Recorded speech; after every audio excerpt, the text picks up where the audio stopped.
Thank you. My name is Dick, and I'm an alcoholic. Nobody but for the grace of God and the actions of AA and sponsorship. I've been sober since September the 15th, 1965. I'm very pleased about that. I also have been married to the incumbent since August the 12th, 1966. And I know that that's not a world's record or anything like that, but come Monday we'll be married. For those of you who weren't paying attention, 25 years.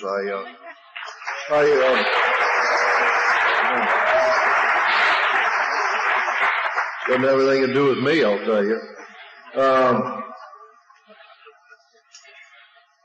I can say this, that during that period of time, my experience has been that I haven't had to run around on this wife, which was something new for me.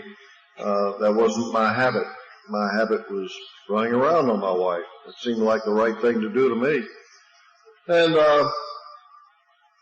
due to some power beyond myself, I've been able to not do that. And I think that that's kind of interesting, because I've wanted to run around on her a lot, and but I haven't done it. I've had the desire. People say, I've heard people in AA say that they haven't found it necessary to have a drink since such and such a date. I've found it necessary to have a drink many times since I've been in AA, but the magic of Alcoholics Anonymous is that I haven't. And that's the whole thing. No matter what my desire is, it doesn't make any difference what my desire is. There's a power here that's greater than I am, which prevents me from being me and helps me to be another person. The idea of traditions in relations, by the way, is nothing new. It may seem something new in AA to some of you. I would like to read something to you, one quick paragraph.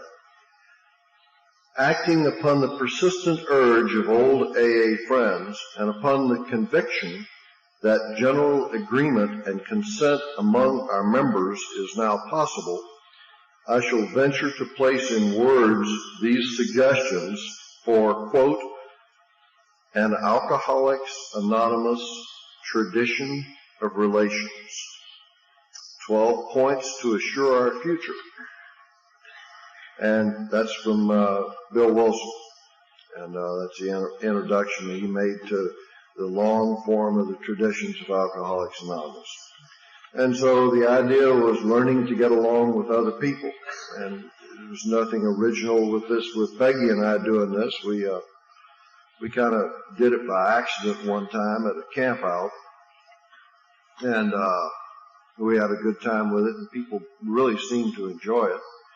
And they have asked us to do it again and again and again and again. And you'd think that would, a repetitious act like that we'd just be wonderful, marvelous partners all the time. But I'm not always that way. She is. I'm not.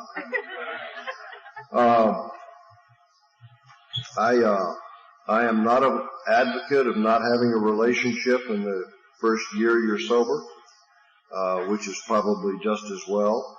You take into consideration I got sobered up in September of 65, and I was married in August of 1966.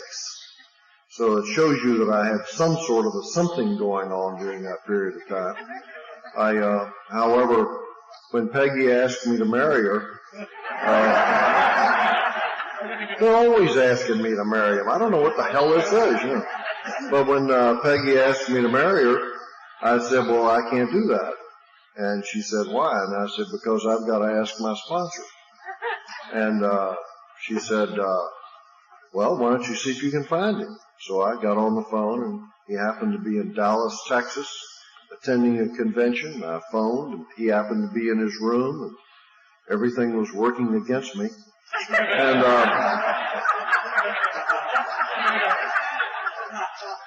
we talked about getting married in December. We're at our folks' home because we were going there anyway. she said that was too far off, and I suggested October because I got a commission check quarterly. And she said, well, money is no problem. And I said, well, why don't we get married in September? My sponsor will be back in town. And she said, we aren't getting married for him. What are you doing next week? And when you go through all this routine, you know, and talk about getting married and so on, you want to say, well, I don't want to get married next week. I mean, I didn't want to get married next week. I mean, if I'd have really told the truth, I would have said, no, I'm not ready for that yet. But I said, I guess I'm getting married. And so we got married a week after that, which was on the 12th of August. And we were talking about this one on the 5th, I guess it was. And we managed to do that. Took a runaway weekend to a motel down in Charlottesville, Virginia. Spent our honeymoon down there, trying to get our things together. And you know how newlyweds are. And that was the first time we tried to do that. Just so happened we were busy going to AA meetings in the meantime and becoming friends and messing around in the front seat of the car instead of the back seat, I guess. But that was a change for Peggy. Hey, she said, I listened to her talk last night. But anyway, I can assure you that we didn't have an emotional relationship in that in my first year of sobriety. It was nothing but lust. And in September of that year, September of '66, when I had a year's sobriety, it began to develop into an emotional relationship. So I've never been guilty of breaking that ban in AA, which no one else ever observes either. So amazingly enough, we have two alcoholics who met in Alcoholics Anonymous who had never known each other before. We have two people who were relatively new in AA, and we were newcomers. I mean, I was really a newcomer. And I asked my sponsor if we could get married, and if I could get married. And he says, who are you going to marry, Peggy? And I said, yeah. And he says, I guess that's okay. She's been sober longer than you. It's been like that ever since. I get her a cup of coffee every morning, just like any good newcomer does. And I take it in and put it on her bedside table and say good morning and leave the room. And I find it much easier that way because she's not very conversant first thing in the morning. And if I ask her questions, she kind of sits up in bed and asks me questions like, what did you say that for last night? Huh? And she did that to me one morning, and I thought to myself, I don't know what she's talking about in the first place. And I really didn't know. We'd been in a meeting the night before, and I'd said something to somebody, I guess. And she had overheard me, eavesdropping. And I don't really know what it was. It didn't really make any difference. But I thought to myself, why didn't she say thank you for the cup of coffee or good morning? I didn't say anything. I just thought. And then I thought to myself, what I really think she ought to do is to get back into the kennel with her puppies. And then I just left the room, and I stayed quiet that morning because I knew that if I said anything, it was just going to start trouble. And if I responded to her question, it was going to start trouble. So I just avoided it and avoided conversation with her. It's raining, it's not raining, it's sunny, it's whatever it is. I didn't talk about it, whatever it was. And it went away. I still don't know what I said the night before. And I'm sure it wasn't important, but it had been on her mind all night long.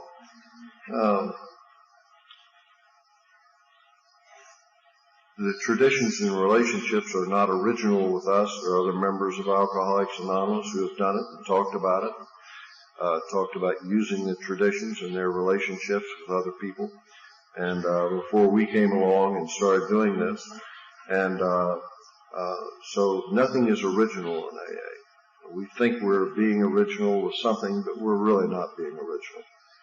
What we're doing is just trying to get along. We're trying to get along with each other. And the 12 traditions allow us to do that. And to start off, Peggy is going to do the first tradition, which in AA says our common welfare should come first.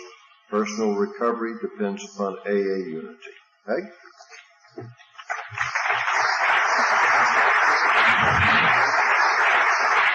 The reason we do it this way, I'm Peggy Martin and I'm an alcoholic. And the reason we do it this way is because for the first few times we did this, we both got up here at the podium. But see, we're both alcoholics, so we fought over the microphone, which was, I'm pushier than Dick is, so that I'd have him pushed off practically off the podium sometimes, and he'd keep trying to edge back on again, and it was kind of uncomfortable, so we decided we'd just split them up and do it this way, and we're gonna try to run you trippingly through these things for about the next 40 or 50 minutes. And that's not a lot of time, but it's all the time we've got today. So if you have any questions, listen, we feel kind of weird doing this, You gotta know that, because it's like we're sort of an ancient Ken and Barbie or something, And we're not. We just have a regular marriage. We just have a regular marriage, but it's maybe a little bit better than most. It's lasted 25 years. Nothing in my lifetime, except staying sober, has ever lasted 25 years. And sometimes it's been wonderful, and sometimes it's been horrible. But it never stays wonderful, and it never stays horrible. Nothing ever does. And so I think a lot of what goes on with me anyway was I had never been married before. And I expected, the reason that I said money was no object was because he was making about 3 times as much money as I was. I was marrying into a good thing. Of course money wasn't any object with me. I was getting more, Because I had 100% of what he wanted.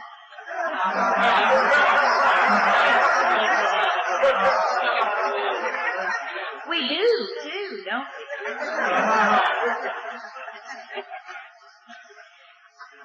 And Al-Anon, I think, wrote this other, I guess it's just a rewording of it, but the first edition says our common welfare should come first, personal recovery depends upon AA unity, and then it says our common welfare should come first, a healthy relationship depends upon unity. Now, by that, what I remember about this anyway is that my mother used to say to me, if you can't say anything good about anybody, don't say anything at all.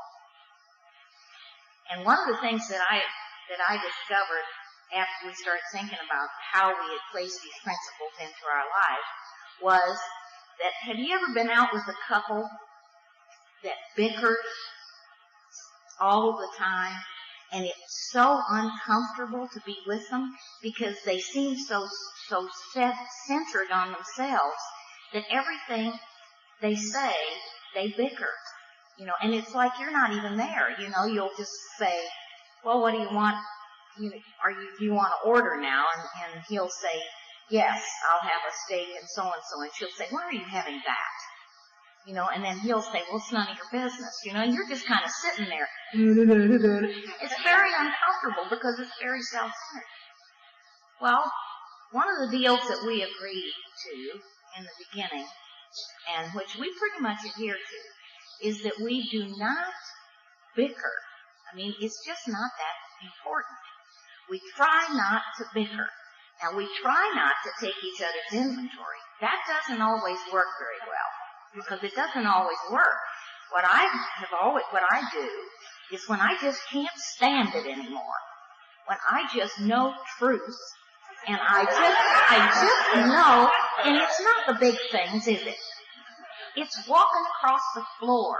He has this strange way of putting his feet down when I'm not right with him. He chews funny.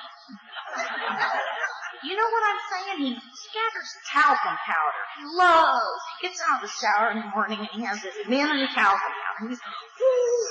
He just puts it everywhere and it goes all over the bathroom. You know, and then when he walks out in the bedroom, there's these little feet going across it. It drives me crazy. It's not the big stuff. Another thing. Where does your husband or significant other squeeze the toothpaste? This is a big deal. Is he squeeze it in the end, or does he squeeze it in the middle? Dick squeezes his at the end, and he rolls it up.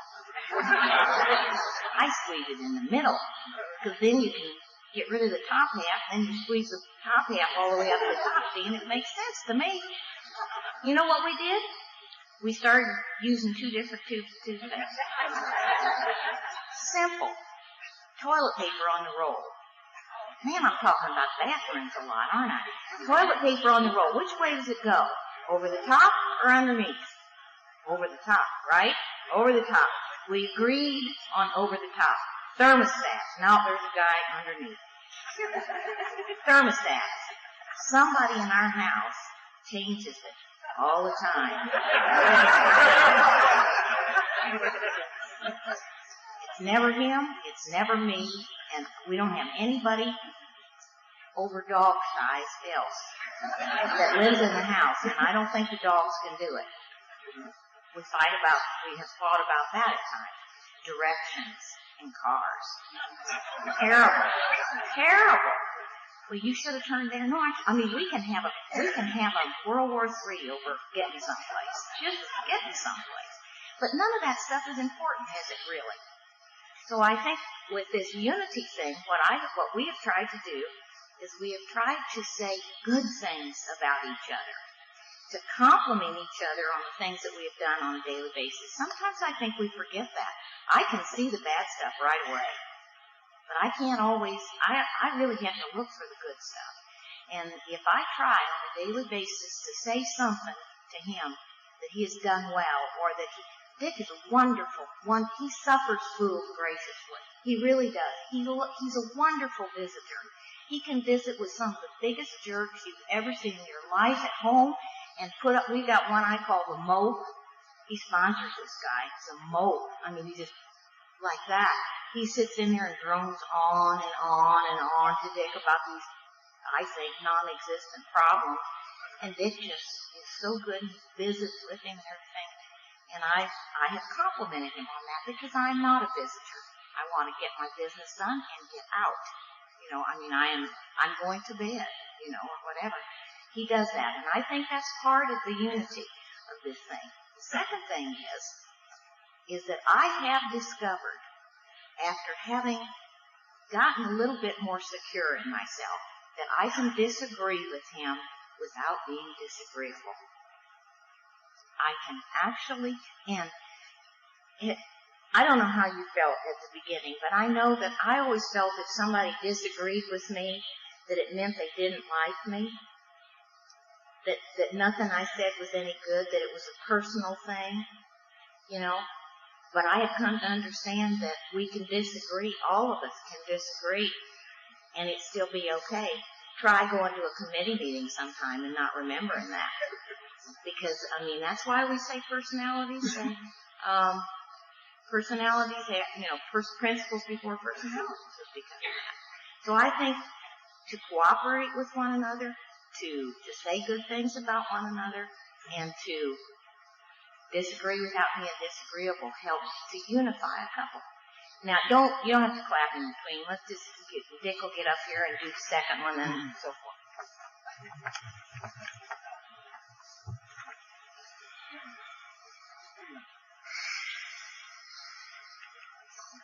For our group purposes, there's but one ultimate authority, a loving God as he may express himself in our group conscience.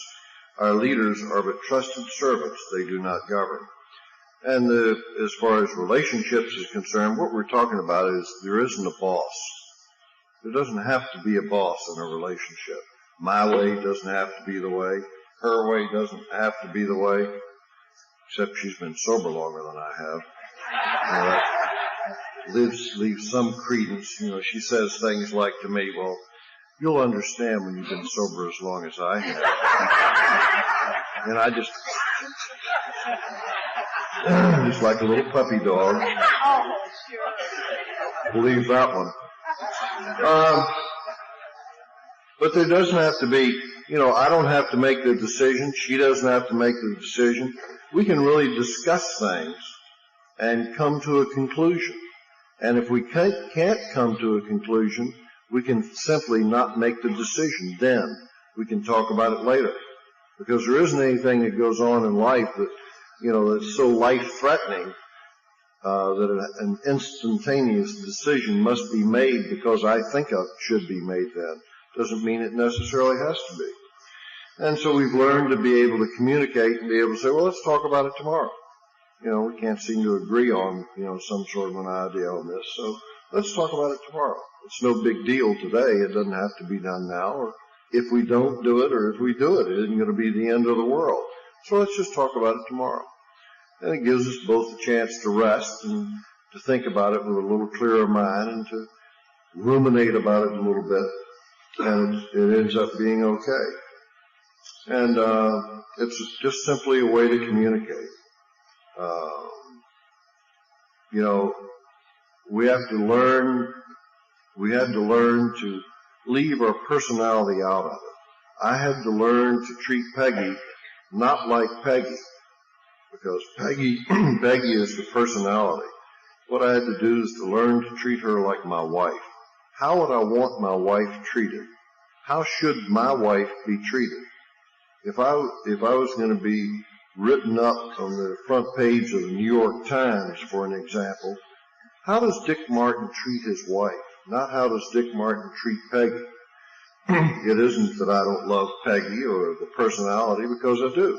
But her personality and my personality to disagree with the person, with my wife. And I can go along with her. And I can be loving and understanding with her. I don't have to be loving and understanding with the personality. And there's a difference. And you have to find out where that line is. That's the purpose of courtship. That's why we date each other before we get married. And we managed to do that for about a month and a half. I would suggest a longer time. I don't know how it worked out for us. It worked out very well, but I really don't know why it did. I think we spent an awful lot of time together, and we ended up coming to the conclusion that we both had walked the same walk, and we both were alcoholics. We were both very active in AA. We both had sponsors. We both believed in sponsorship. We were both sponsoring people. We were both very actively going to meetings. We also both were educated, not extremely in my case, but we were both educated, and we came from the similar backgrounds and similar families and that sort of thing. So as a result, it was set up by circumstance that we could get along because we had a great deal of similarities. And I know that I have to value the right,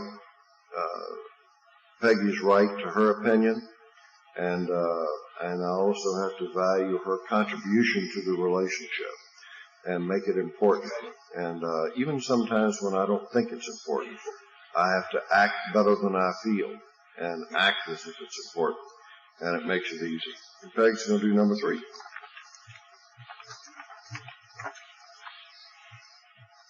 The only requirement for AA membership is a desire to stop drinking, and the basic requirement for a good marriage or relationship is a mutual desire to make it work.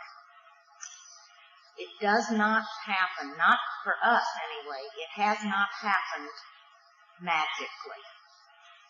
And, you know, I look out in this audience and I see people who have obviously been married for many, many years, and this is like talking to the choir when it comes to that, because you all know what it's like to have a good marriage. But I did not. And I did not know how to get along with other people. I wanted to run everything. I mean, it was my natural inclination. I was just a bully. I was a female bully. I still am. I mean, I still, when I first started sponsoring people, it was terrible. And I did, where is he? Oh, he went and took a nap. Anyway, Jimmy was a victim. I mean, it's not just our husbands that we're talking about here, but people at work or my children, you know, that sort of thing. I was an overprotective person, but I bludgeoned them into, I said, I'm going to keep you safe if it kills you, you know, kind of thing. And I think the Al-Anon was talking about that this morning. You know, she said all of her children really, what they really want, they played with things that would maim or kill them, you know, and that's when they had fun. Well, it was the same way with him. And, you know, I found out something very important he's an alcoholic. He's sober now, but when he was drinking, what I tried to do was limit his options to meet my needs. You understand that? I would limit his options to meet my needs. In other words, I would keep him within a certain framework so that I wouldn't feel bad or be scared. And that's a full-time job. That is a full-time job. And I had to let go of that. So I have to have a mutual desire to make this thing work. I have to want to be in the relationship. Dick and I still go out to dinner. We still have a date about once a week. I don't think there's anything wrong with that. I think it's great. Sometimes when we haven't had any money, we'll go to McDonald's. It doesn't matter. It's going out. It's saying, this is our special night. You know, even if it's just an hour or so away from everybody, away from the phone, just so we can talk. And sometimes we don't talk. Sometimes we just look at each other or whatever. And then every morning we take our dogs for a walk. And on that walk, we don't structure it, but we either talk or we don't talk. Most of the time we talk because we share a lot of commonality, Dick and I. And that's our time. It's our time to communicate. Because are you a good communicator? I'm a good mind reader. I think I know what he's thinking. And he said to me, I have never thought that way in my life. That's the way I think. And I think he thinks the way I think. And he doesn't think the way I think. He's not me. He's a different person entirely. You know, he is his own man. So, another thing was this. Whenever I felt threatened, what I would do in the beginning is I would say, well, we'll just get a divorce. I just said, we'd be fighting or something. And I said, we'll just get a divorce. And finally, one day, he turned around and he said, don't ever say that again unless you mean it. And I haven't. Because you know what that's like? It's not a commitment, is it? Because I always had my hand on the doorknob. My hand was always on the doorknob when I said things. I could always turn the knob, cut and run. And I don't want a relationship like that. I don't want it to be a provisional thing where, well, if you don't do this, I'll leave. I mean, that's not love. That's terrorism. You know? And I think that's the way I was. I didn't have friends. I took hostages. I didn't have boyfriends. You know, I kidnapped them. And if they didn't mind, I threw them off. You know, I said, well, go home or whatever. I mean, I use sex as a blackmail, too. I mean, if you want what I have and you're willing to go to any lengths to get it, then you'd be ready to take certain steps. At some of these, you'll go. You think you can find an easier, softer way. But you could not. With all the earnestness at our command, we beg of you to be fearless and thorough when it comes to this act. Anyway, but that was the way I operated, you know. If you want what I have, and so forth and so on. Dick didn't respond to that very well. We had to work through some difficult times in sex, too, because I don't know if you guys know, have any of you have experienced this, but sometimes The spirit is willing and the body is weak. And after drinking a couple of quarts of vodka a day for God knows how long, his body was a little weak in some areas. We spent the honeymoon finding it out, too. So, but you know what happened? It drew us closer. It made us closer. And, of course, I wanted to hit him. And since then, he is very innovative when it comes to sex. He is, as I told you last night, he has used the red bow at Christmas time, you know, and the mask at Halloween, and introduced me to the wonders of Cool Whip. I never used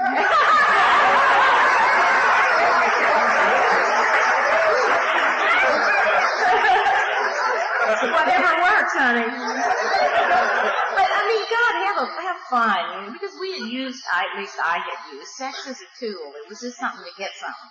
I never really had a lot of fun with it, you know. I preferred to drink, frankly, and I did.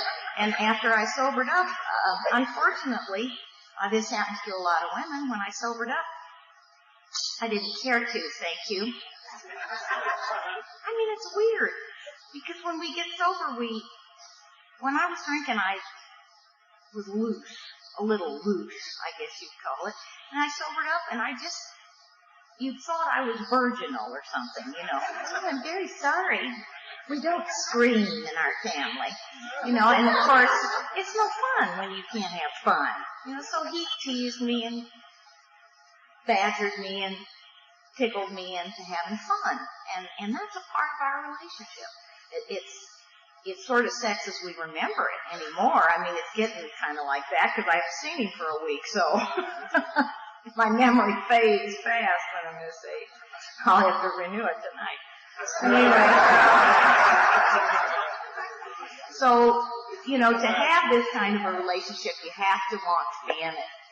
And I think wanting to be in it and wanting to work at it, not being afraid to know that it's going to be work.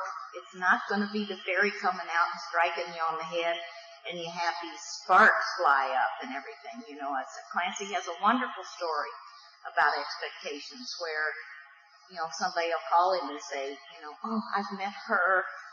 I've met her. He said, what happened? Well, we were having lunch and I reached for the salt and our hands touched and sparks flew up and we fell to the floor in a frenzy of emotion, you know, and this kind of thing. And then check in with the same couple in 6 months, and they're having lunch, and their hands both reach for the salt, and he says, pass me the goddamn salt, you know, and that's the way relationships are. You know, it's not going to stay the earth moved. Remember in For Whom the Bell Tolls, the scene in For Whom the Bell Tolls where the earth moved? Well, it may jitter a little from time to time, but it doesn't always move like that. And I think understanding that and accepting that helps.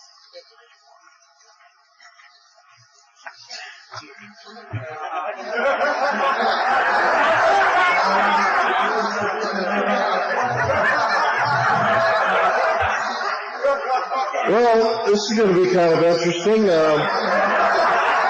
I've never worn a mask at Halloween.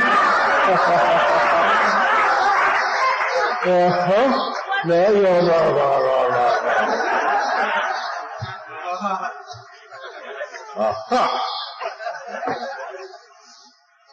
Got all this time to save myself for her. She has this masked man coming at Halloween.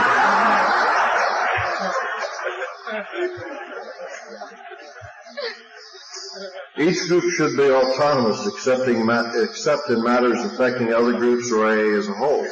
Each partner should be autonomous, except in matters affecting the other partner, the family, or society as a whole. And what that very simply means to me is I can do whatever I want to do, as long as it doesn't affect Peggy or my family in a negative way. I can take any principled act that I wish to do. I can do any principled thing that I want to do. I don't have to have her permission to do it.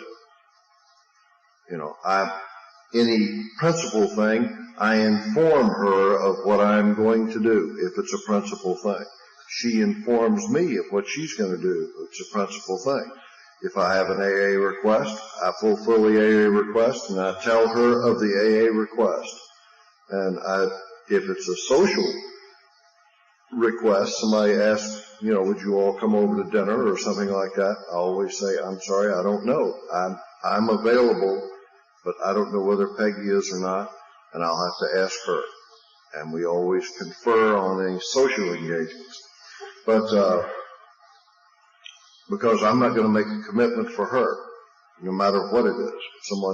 People call and periodically and say, well, we'd like for you all to come speak or something like that. And I said, well, thank you very much. I'll be delighted to. I know I'm open, but I can't make a commitment for Peggy. She has to answer that herself. Here she is, or you'll have to call her back, or she'll call you back, or whatever it happens to be. So you can't commit someone else. I'm not in charge of her life. God's in charge of her life. I turned her over to God a long time ago. He did a better job than I did, because when I ran her life, she bristled and didn't particularly care for it. So what I had to learn to do was something that was really very simple. I had to learn that, I don't have any rights. I don't have a right to do this or a right to do that, nor do I expect that she would have any rights. It's not her right to do this or that or the other. I have to think of her, and I have to think of what she has, her responsibilities that she has agreed to do, and I have to think of the responsibilities that I have and that I have agreed to do. And if she can't get hers done, then I'm helpful, and I try to help her get hers done if she wants me to. If she asks me to, really. I don't interfere, because sometimes I'd rather do it myself if I interfere. So if she asks me, I will be glad to help. Or if I see something needs to be done and that she knows, very well end up doing it for her. But I can't take an action that presses up and presses her and that commits her. And she has to take all those for herself. And I have to allow her to do that, although I may not want her to do them or whatever. It's really none of my business. As long as what she's going to do is principle, as long as what I'm going to do is principle, it's none of my business what she does, and it's none of her business what I do. And we trust each other and respect each other accordingly, that we're going to fulfill those obligations, and that we're not going to do something that's going to reflect in a negative manner on our partner. Peggy's 5. One of the things I wanted to mention that kind of follows up on that is that one of the things that I have noticed sponsoring people in AA, and there's a couple of girls that I sponsor in the audience, is that jealousy, which I don't think either one of those girls have been necessarily jealous, but jealousy is one of the most destructive emotions that there is. There is nothing you can do to prove that you can be, you understand what I'm saying? It's like, if I'm jealous of Dick, which it doesn't have to be one of my character defects, and knock on wood, but if I am, there's nothing he can do to prove to me that he is trustworthy or that he loves me. There is nothing more frustrating than constant demands for love and reassurance. You can never reassure someone enough. You can never tell them, you know what I'm saying? It's like I used to think that I was fat. Okay? I'll get to the point in a minute. I mean, about the jealousy thing. But it's a correlation. I used to think I was fat, and I used to say to Dick, am I fat? Now, if he said yes, I would be very upset. If he said no, I would think he was lying, just to save my feelings, okay? So what he did was he had a compromise. He said, yes, you are, between your ears. Now that meant that what I thought was incorrect about my weight and that kind of thing. That way he didn't have to try to prove to me that I was one way or the other. You see what I'm saying? Jealousy is like that. You can't prove anything. You can't, do you love me? Do you love me? Do you love me? It drives me crazy. when somebody, by their actions or their words, says, do you love me? Do you love me? Over and over, not once or, but dozens of times. And it's born out of our own insecurities and our feelings of inferiority, and I know that. But it drives people away. It drives me away. Because I feel helpless in the situation. I feel frustrated. I can't tell you enough how much I love you. I can't make you believe me. And so, fortunately for Dick and I, we have not had to do that. But I've seen many AA couples in which that has happened. And it just, you get tight-jawed about the whole thing. And it's tough because you can't do it. You can't prove it. Each group has but one primary purpose, to carry its message to the alcoholic who still suffers. Each marriage or relationship has but a primary purpose, to serve as an expression of God's love.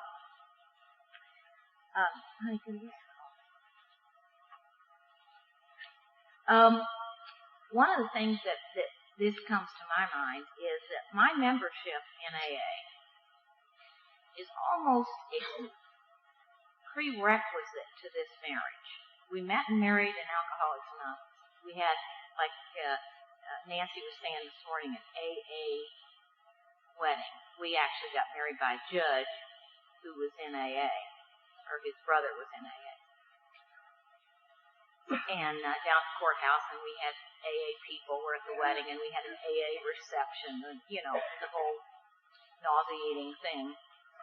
And the only thing I did was I like what Shirlene says about being Kmart Cora. I went out and bought my wedding dress at Kmart because we didn't have much money in those days. And it was a very nice dress, too, I might add. But our membership in AA was a part of our marriage. I mean, because I had never known him drinking.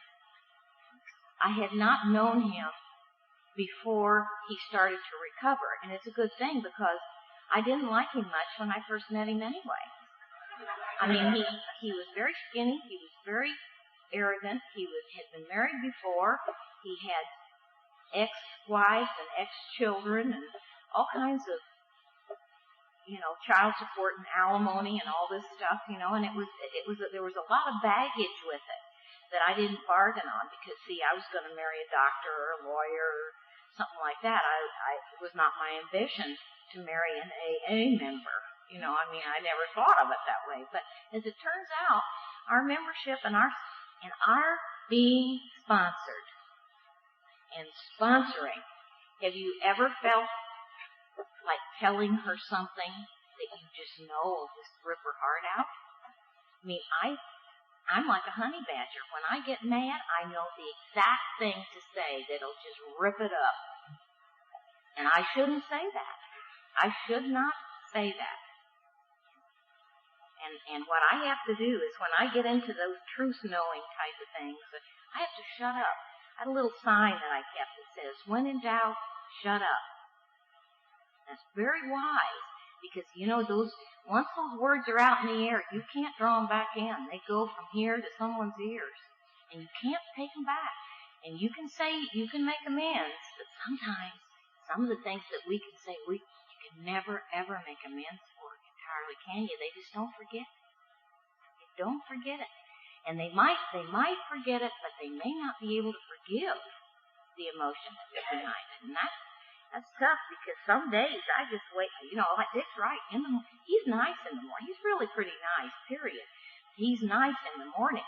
I'm not nice in the morning. I mean, I don't like to get up in the morning. And I like to take a nap in the afternoon. And I like to go to bed at night. So I kind of like to sleep a lot, I guess. But I'm fully charged when I'm awake. I suppose that's what it amounts to.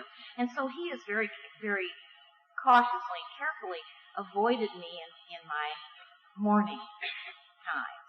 I remember he gave me an article one time that said that this woman, she just got absolutely furious when her children at breakfast asked her, do turtles mate with their shells on or off? And she just had a kind of a nervous breakdown over that, and I know how she feels. I think only dull people are brilliant at breakfast. I really do. I think, people like me have to take a couple hours to get the old brain moving, have their prayers and stuff like that. So, to emphasize the positive in a marriage, it's not easy, is it? To say good things to people, because don't you feel kind of dopey doing it? You know, you're a wonderful guy. You're so sweet. You know, I feel dopey. You know, I feel like it's gushy. You know, that I get embarrassed at myself, you know, when I sing, I turn red. But it gets better with practice, you know, where you say, you're a loving man. And mean it. I do mean it. You're a loving man. But when I first started saying it, you're a loving man. You know, loving man. You know, you're a very good provider. You know, I mean, it was hard for me to do these things. It was hard because my pride didn't want me to do it. You know, it's just like, if I give you a piece of me, you might hurt me or something, or chomp me up or something. You know, it was hard for me to let down that barrier of pride because I was fearful. I was afraid I was going to get hurt in this thing. I was terrified. I'll never forget when Dick, he was so wonderful about it. You know, he started to cry. I mean, I did ask him to marry me. And he started to cry. He said, I don't know if I can be married. I'm scared. And I thought, tears will just melt my everything. You know, I mean, I'd never seen a man cry before. My father never cried. You know, and he should have sometimes. You know, it would have been better for him if he cried. You know, and I just thought it was wonderful. So I think that's really that's what the fifth does. We really know how to get them, don't we? We're just so sensitive. Man, it works every time. What we really are is assholes. But we don't know we're being that. I mean, we really don't know. I mean, this isn't a matter of seduction. An AA group ought never endorse, finance, or lend the AA name to any related facility or outside enterprise, lest problems of money, property, and prestige divert us from our primary purpose. And this means that this talks about being overly supportive. You know, we should support each other, certainly, but not be overly supportive. Because if I do her job for her, and if I do her thing for her, then she's never going to learn to do it herself. She's not going to be responsible for her actions. You know, as far as money and property are concerned, you know, it's not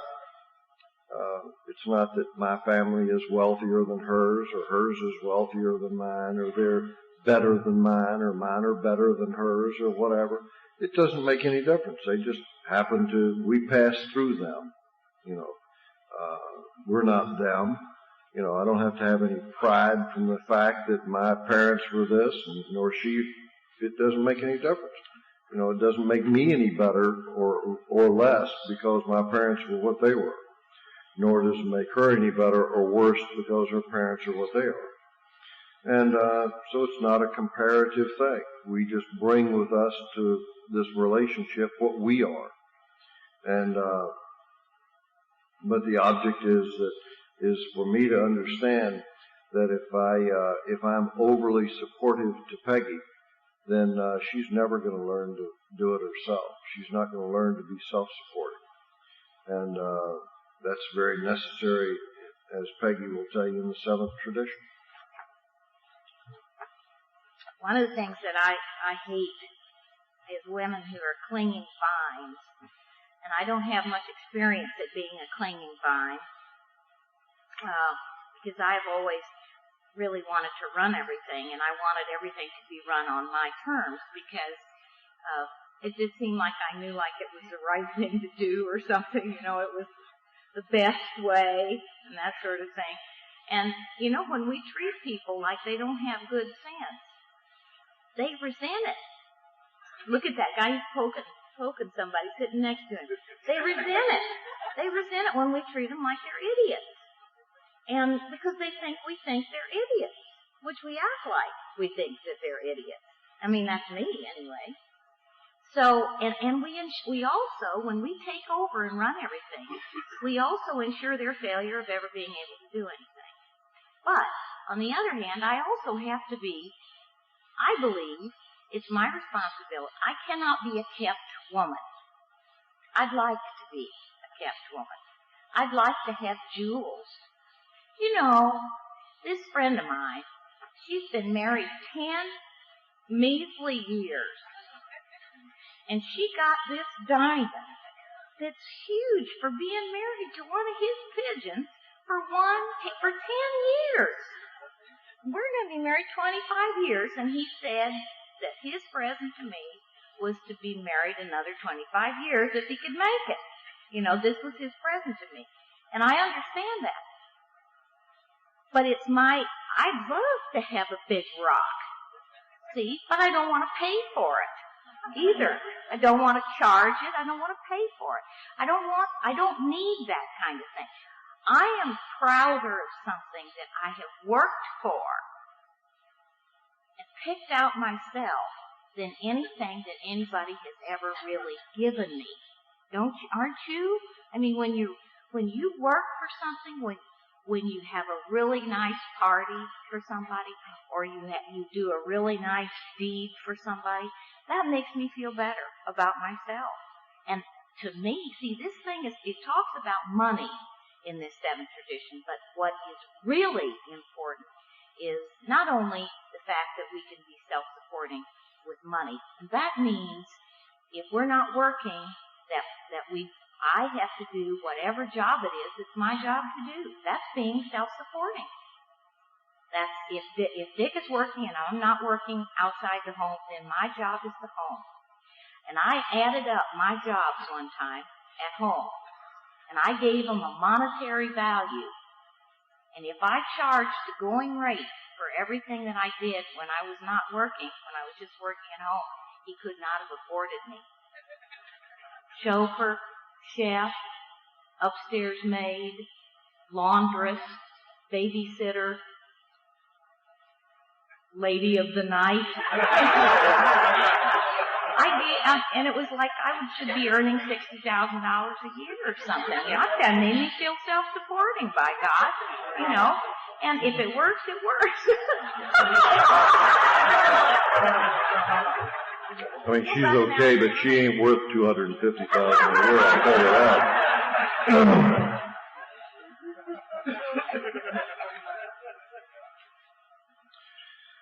I'm going to do a couple of them here, and Peggy's going to do a couple, and then I'm going to end it up. Alcoholics Anonymous should remain forever non-professional, but our service centers may employ special workers, and that means that our marriage relationship should remain free and giving relationship, one to the other.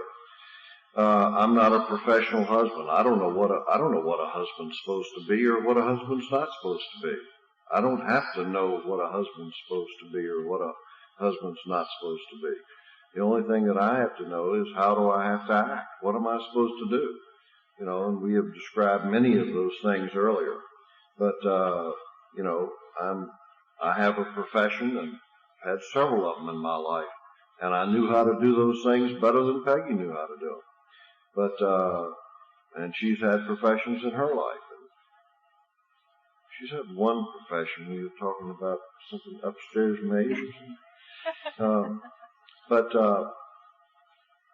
we're not experts. We're just in this thing together, just two human beings, just trying to make our way. And just like two little kids just wandering down the path and seeing who does it best, and whoever does it best does it. And that's it. Peggy, I don't like to balance checkbooks, for an example. I really don't like to. I mean, I believe what the bank says. I mean, I really don't care. I know that there's enough money in there to cover the checks I write, and whether it ends up to the penny or not is of no consequence to me. I could really care less.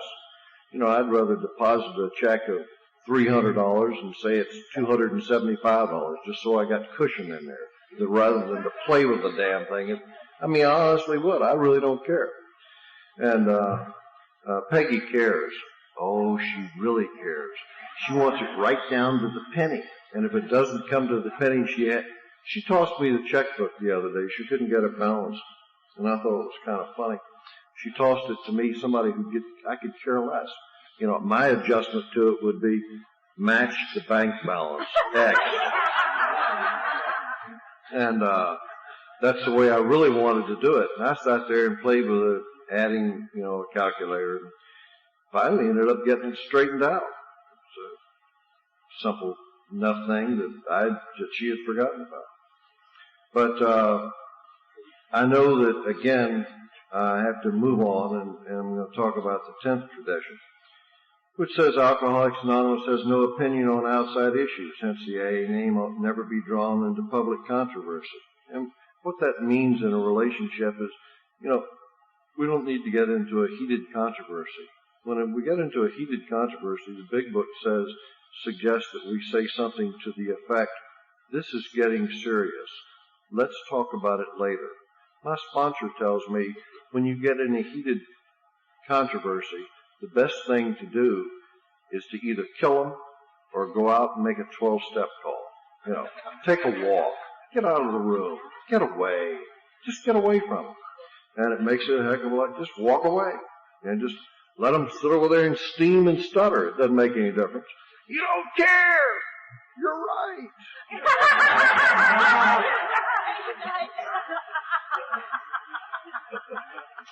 But, it's heated controversy gets me absolutely nowhere. I accomplish nothing by it. All I do is get mad, and then I think that when I get mad, I think everybody else is dumb. I mean, that's the only way I can put it. I think I'm surrounded by idiots when I get mad. And I've been mad before. I used to be mad a lot when I was drinking. I was just so angry and all the time. And I don't want to be that way because I just felt terrible. I felt terrible about other people. I didn't like me, but that was a given. But I really, really didn't like other people.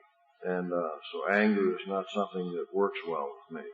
So I have to avoid it. Anger is the wind that blows out the light of the mind. And it really does with me. Peggy's going to do 9 and 11.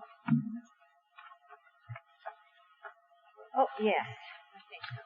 AA as such ought never be organized, but we may create service boards or committees directly responsible to those they serve.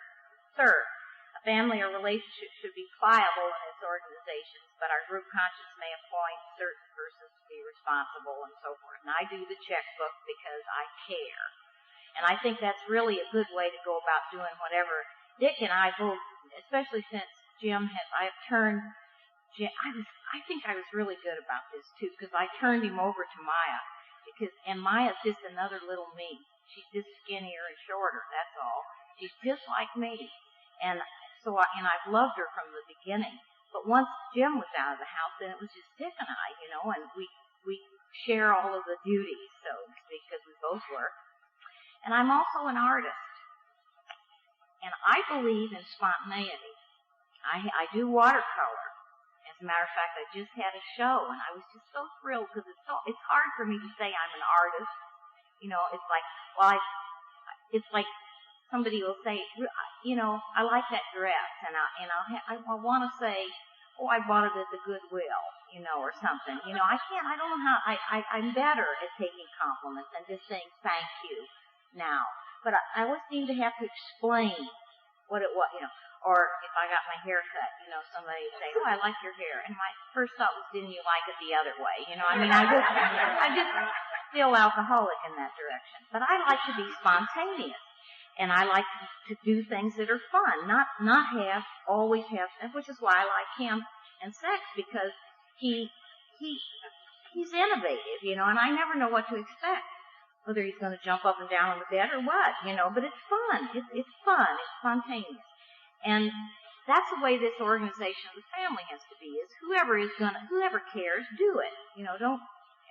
We used to have a gal in our group that, I think Kirk knows. Kirk may be in here or not. Anyway, she used to have family night. Wednesday night was family night. And they were going to bake cookies, and they were going to be a family. They were going to play Parcheesi or Monopoly or something, and they were all going to get along and everybody was going to be happy. And every Wednesday night she would call me up and she was sobbing because one of them was asleep on the couch and the other one did not want to play Parcheesi. You know, I mean, you can't regiment people. We used to call it Sheridan's family night because you can't, and she laughs about it now because I've told her so many times. You can't do that, but just get up and do something funny once in a while. Dick is very good at that. He's very good at just spontaneously doing something. Matter of fact, Maya said the other day, I hope when you get senile, we don't have to confine you to the backyard for singing dirty songs or something, you know. He says, well, you'll have to take care of me because I won't know, you know. So, anyway, and, you know, I think we should allow for a little gaiety and spontaneity and just for the hell of it in our lives, too, you know, because we have a lot of structure in our lives. And so I think once in a while we just need to spring out and do something just a little bit crazy, a little bit fun. And I think it helps the relationship to do that. The 11th tradition, this is a kind of a touchy one, and I hope I don't offend anybody when I say this. It says, our public relations policy is based on attraction rather than promotion. We need always maintain personal anonymity, etc. Each partner best conveys his or her beliefs and philosophy by attraction rather than promotion. Now, I keep this thing very simple, and when I talk about attraction, I'm talking about being neat and clean and brushing my teeth. I have had so many girls have problems in their relationship because they did not practice good grooming. And this is a touchy subject, but it's tough to kiss somebody that they don't brush their teeth but once a week. It's not fun. It's yucky. And that's not attractive. So even if we're plain as a board fence, I'm not pretty, but I try to be perky. You know, I try to keep clean, and I don't have to have a lot of money to do that. I can just get my hair cut, wash my hair, take a bath every day, brush my teeth.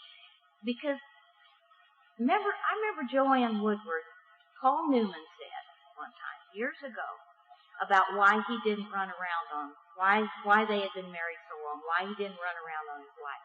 He said, why go out for hamburger when I've got steak at home? Now, I want to be steak. I want to be the best Peggy Martin that I can be. I want to do the best I can with this raw material. And in doing that, I can be as best as I can be. Same thing's true with my personality. I don't want to be a bitch. Sometimes I do, but I mean, I don't want to be a lot of times. I don't want to be a rag. You know, that kind of thing. I don't want to be that way. But sometimes I seem driven to it, you know? And so I prefer when that kind of thing happens, it's better for me to go outside and exercise or take a walk or something or clean the oven or go paint, you know, or something, do a pretty picture, you know, do something with, you know, that takes a lot of movement and stuff. Watercolors like that. Stop working on the situation so hard. Just get away from it, you know. That's the best kind of paintings are happy accidents. They just happen, you know. And I think sometimes we bedevil something too much, you know. Why am I a bitch today? Well, who cares? You know, you are, you know. Just go take it out on some trees outside or something. Go out and dig in the yard. I love to dig in the yard. It's good for you. It bakes the baddies out of you and stuff, you know. And I like that. We have a tough time being intimate with each other. And there are areas in which we just don't want to, there's social intimacy, physical intimacy, emotional intimacy, mental intimacy, and spiritual intimacy. And you can ask me about those later because we really, truly don't have very much time. But we don't like to do that because, again, we think we're going to be hurt. We think someone else is going to hurt us. We lay ourselves open and we're afraid they're going to hurt us. And we're not good at intimacies, but we can do it. And we can start out by touching one another in a kindly way. There's not a day that goes by that we don't hug each other or give each other an attaboy or pat each other on the back or just let each other know that we care. That's a physical thing. The eye contact is, it's okay, hon. You okay? You know, it'll be okay. You know, just those little things, the talking, the sharing of secrets, the sharing of beauty, the sharing of funny stories, the exercise of a sense of humor. I would not still be married if I did not have a sense of humor. I can make something funny out of something tragic, and that's okay for me. It's not hiding. It's simply changing my perspective on things. You know, and I'm married to the best guy in the world for me. He may not be the best guy in the world, but he's the best guy in the world for me. And as long as I know that, and as long as I continue to tell him that, not for him, but for me, I suspect if he doesn't croak on me or I don't croak on him, then I'll be married to him until we are very old and they have to put us in the AA home together. I would certainly hope so anyway, and I know I can do that if I follow these principles. And Dick will finish up.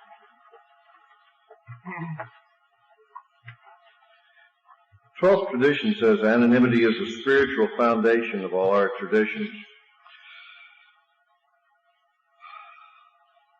ever reminding us to place principles before personalities. And that's what we're all talking about. That's what we've been talking about this afternoon. Talking about placing principles before personalities. We're talking about doing loving, kind, considerate, cooperative, understanding things instead of being jealous and angry and competing. Those sorts of things they just foment difficulty. And so I have to remember that, you know, being selfless is what it really amounts to. You know, if I don't feel like doing something, doesn't mean that I don't do it.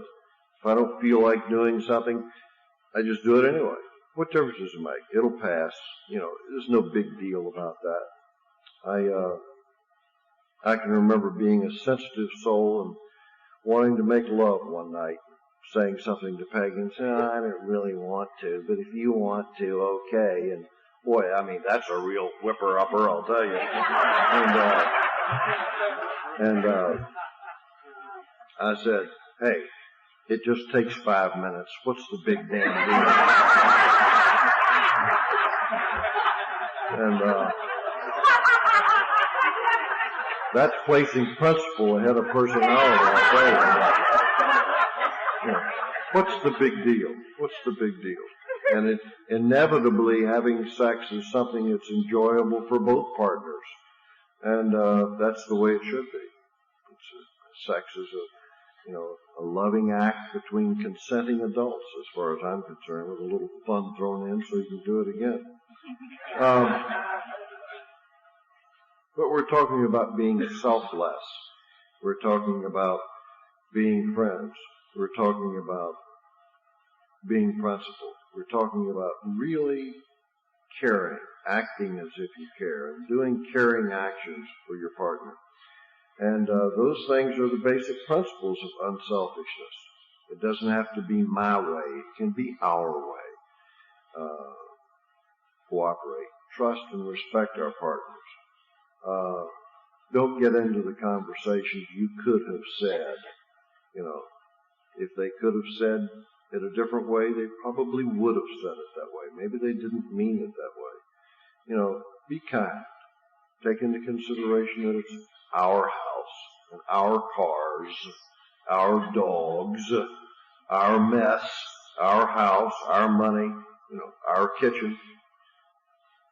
It's not mine. It's ours. Everything belongs to us. It doesn't belong to one or the other. That doesn't mean that I don't have private possessions. It doesn't mean that Peggy doesn't have private possessions. She probably has things that I don't even know she has because I don't look at her possessions. You know, they're hers. It's none of my business. She doesn't look at mine. You know, it's none of her business. We just don't care. 12th tradition in the long form says, and finally we of Alcoholics Anonymous believe that the principle of anonymity, doing something else, something for someone else without asking anything in return, has an immense spiritual significance. It reminds us that we're to place principles before personalities, that we are to actually practice a genuine humility. This to the end that our great blessings may never spoil us, and that we shall forever live in thoughtful contemplation of Him who presides over us all. What that means to me, if I'm able to live in some thankful contemplation of Him who presides over us all, that means that I've got peace in my life, because when I can't think about Him who presides over us all when I'm all torn up and I'm angry and I'm beside myself. I just can't. All I can think about is me and my rights and what I deserve, and I deserve better than this, and that's all there is to it. And I can't think of Him who presides over us all in any fashion. I can't think of Peggy in a loving way when I'm mad, when I'm exercising my rights and saying, I think that I. But when we do it together and we do live our lives together, as an end result, what ends up happening is that we have some peace, and we can go on a walk, and we can take the dogs, and we can go with our friends, and we can be with other people, and we can live in some harmony and some peace because we have been principled with each other. I would like to think that we would be able to do this forever on an ongoing basis, day in and day out. But we can't. We're just human beings, and we make mistakes like everybody else does. And we're not perfect. We never will be perfect. We won't do it perfectly, but we have done it well. You know, I think that if my father, if he was living now, he would be able to say, you know, you've done a good job. Good for you. And my sponsor says that to me. Sometimes when I think he shouldn't. He says, good for you. Good for you. I remember I called him on the phone and told him that I was sober for 25 years, or 20 years, and thank him for his input into my life. And he said, oh, good for you. And I thought, you know, being sober requires more than that. You know, more than a good for you. But when I thought about it another second, I realized it was good for me. And it was a big deal for me. It wasn't a big deal for him. He'd been sober 27 years. You know, no big deal at all. And I'm pleased to be married to Peggy, and she is a good friend and my companion. And maybe we'll shoot for another 25 years. I don't think I'll make it, but she might. But we're going to give it a shot, and we're going to try. And with God's help and your examples, good and bad, we'll be able to make it another day. And that's all we're trying for. Thank you very much.